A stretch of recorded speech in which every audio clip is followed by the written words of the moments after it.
Ümumiyyətlə dinimizdə ana obrazını təhlil eləməyi üçün biz Qur'an-ı Kərimin nazil olduğu dövrdə qadına olan münasibəti təhlil eləməliyik. Çünki o dövrdə bildiyiniz kimi qadınlara münasibət tamamilə üstdən aşağı baxış var idi. Qadının heç bir hüququ yox idi, yaşam hüququ yox idi. Bayaq qeyd etdiyimiz kimi qız uşaqlarının diri-diri bastırılması, qadının miras hüququ yox idi. Ər öldüsə, məsələn, qadına hər hansı bir mirasdan payın verilməsi qeyri-mümkün idi və digər mühüm problemlər.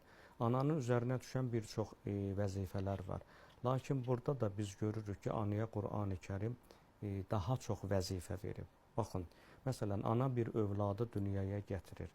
O övladı bəsləmək, ona süd vermək üçün əgər ana istəsə, öz ərindən onun muzdunu ala bilər. Bax, burada anaya verilən biz dəyəri görürük. Ana, baxmayaraq ki, o uşağı özü dünyaya gətirib, onu əmizdirmək, onu yedizdirmək üçün atadan əmək haqqı deyək, muzdmu deyək, ala bilər.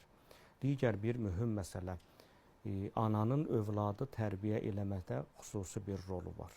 Hətta biz hədis mənbələrinə baxdığımız zaman görürük ki, ana bətninə artıq o nütfə düşəndən etibarən uşağın tərbiyəsi ilə məşğul olmalıdır.